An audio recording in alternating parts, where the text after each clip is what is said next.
জীবনের প্রথমবার কারোর জন্য বাসর ঘর সাজাচ্ছি। বাসর ঘর শুনলে কেমন যেন লজ্জা লজ্জা লাগে আমার। সারাটা জীবন বিয়ের দাওয়াতে গিয়েছি এবং বাসর ঘর সাজানো দেখেছি, কিন্তু এই প্রথমবার নিজেই বানাই দিচ্ছি।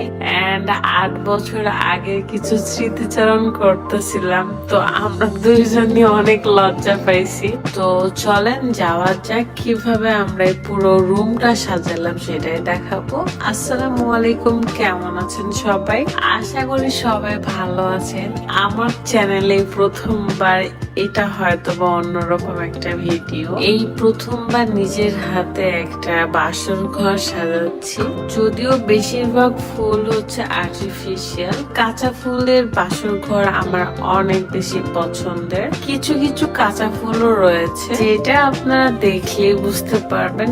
এদিকে আমি এত বেশি খুশি আর এত এক্সাইটেড যে এই সাজানো ঘরটা বর বউ দেখলে কি ভাববে, তাদের কি ভালো লাগবে কিনা।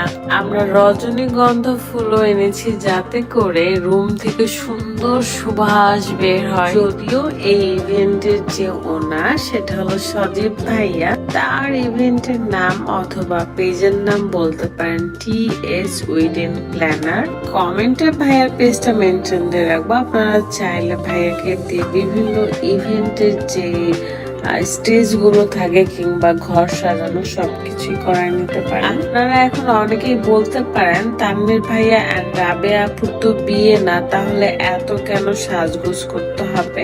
আসলে 5 বছর আগে যখন ভাইয়া আপুর বিয়ে হয় তখন কোনো প্রোগ্রাম করে বিয়ে হয়েছিল না, তাই 5 বছরে যখন এসেছে তাই একটা ছোটখাটো প্রোগ্রাম তাদের করতে খুবই ইচ্ছে করছিল এন্ড আমরা সেভাবেই কাজ করেছি আর ভাইয়াদেরকে এই সুন্দর সাজানো ঘরটা উপহার দিয়েছি।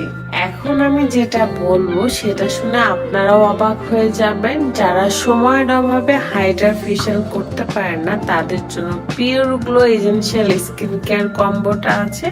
এই কম্বোতে রয়েছে একটা হাইড্রা ফেস ওয়াশ, একটা ডে কেয়ার ক্রিম এবং একটা নাইট কেয়ার ক্রিম। আমার স্কিনকে ভালো রাখার সবচেয়ে শর্টকাট উপায়। তো ফার্স্টে আমি হাইড্রা ফেস ওয়াশটা ব্যবহার করব। হাইড্রা ফেস ওয়াশ ব্যবহার করে প্রথমবারে আপনি প্রেমে পড়ে যাবেন। স্কিনটাকে ভেতর থেকে ক্লিন করে, সাথে স্কিনটাকে ব্রাইট রাখে। যেহেতু রাতের বেলা আমি স্কিন কেয়ারটা করছিলাম তাই নাইট কেয়ার ব্যবহার করব। Night cream. Soft glow care Facebook page থেকে আপনারা এই কম্বোটা পেয়ে যাবেন। তো দেরি না করে এখনই অর্ডার করে ফেলুন। চলেন চলে যাওয়া যাক কিভাবে বাসর ঘরটা সাজাচ্ছি। গোলাপ ফুল সহ সাদা গোলাপ, লাল গোলাপ, সব ধরনের গোলাপি ভাইয়া আর্টিফিশিয়াল নিয়ে এসেছিল। সেগুলোকে সুন্দর করে পুরো খাটের চার কোনাতেই দিয়ে দিয়েছি। এখন বিছানার উপর সুন্দর করে একটা হার্ট শেপ আঁকবো, এই কারণে গাঁদা ফুলগুলো ছিঁড়ে ছিঁড়ে নিচ্ছিলাম। এই ইউনিভার্সিটির প্রোগ্রামে অনেক কিছুর আমরা ব্যবস্থা করেছি। অনেক অপশন ছিল, যেমন এই আয়না দেখাটা। আয়নাটা আমার কাছে এত ভালো লেগেছে। আমাদের বিয়ের সময় তো এত কিছুই ছিল না, আমি জানতামই না যে আয়না দেখার একটা অপশন আছে। সেই 8 বছর আগে বিয়ে হয়েছিল, এতদিন কত কিছু আপডেট হয়েছে বলার বাহিরে। তখন এটা থাকলেও হয়তো বা আমি জানতাম না। তো হার্ট শেপ মোটামুটি আকাশ শেষ। এখন রাত আর আমি একটু অ্যাক্টিং করছিলাম, তো এখানে অনেক বেশি আনইজি লাগছিল প্লাস লজ্জা লাগতেছিল। তো আমরা এখন বর বউকে ঘরে নিয়ে আসবো, বাট সবার আগে আমরা ঘর আটকাবো, কারণ কষ্ট করে ঘর সাজাচ্ছি, টাকা ছাড়া তো ঘরে ঢুকতে দেওয়া যাবে না। আলহামদুলিল্লাহ আমার বিয়েতে মোটামুটি প্রোগ্রাম করা হয়েছিল, বাট আমার বাসায় প্রোগ্রাম করা হয়নি, জাস্ট রাতের বাড়িতেই করেছিল। আল্লাহ বাছাই রাখলে 10 বছর যখন হবে আমার বিয়ে তখন একটা প্রোগ্রাম করব। আমাকে ঘুমটা সাজে কেমন লাগছে অবশ্যই কমেন্ট করবেন, আর পুরো ঘরটা কেমন লাগছে, কেমন করে সাজিয়েছি সেটাও কমেন্ট করবেন। তো চলেন এখন যাওয়া যাক, বর বউকে নিয়ে আসার পালা। তবে গেট আটকাবো, দেখা যাক বর আমাকে কতগুলো টাকা দেয়। বেশি টাকা না দিলে মোটেও আমি ঘর খুলে দেব না।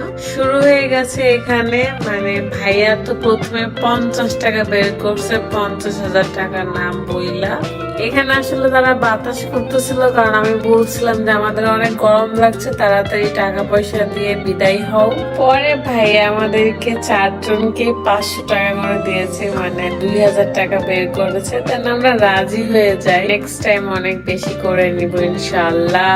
মাশাআল্লাহ, কি সুন্দর লাগছে দুইজনকে, তাই না? আপনারা অনেক বেশি দোয়া করবেন এই 5 বছরের জায়গায় 5-এর সাথে আরো 2টা শূন্য নিয়ে 5 বছর যেন বেঁচে থাকতে পারে। দুইজনই পার্সোনালি আমার কাছে মনে হয় খুবই সহজ সরল একটা মানুষ।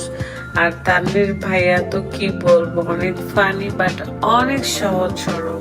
এই কয়েকটা দিন আমরা সবাই মিলে অনেক ভালো সময় কাটিয়েছি, অনেক আনন্দ করেছি। নেক্সটে কিন্তু মজার মজার ভিডিও আসতে চলেছে, সবাই দোয়া করবেন সবার জন্য। আমাদের তরফ থেকে আপনাদের প্রতি অনেক অনেক দোয়া, ভালোবাসা। সবসময় ভালো থাকেন, সুস্থ থাকেন, নিজেদের যত্ন নেন। আজকের মতো বিদায় নিচ্ছি, ভালো থাকবেন। আল্লাহ হাফেজ, আসসালামু আলাইকুম।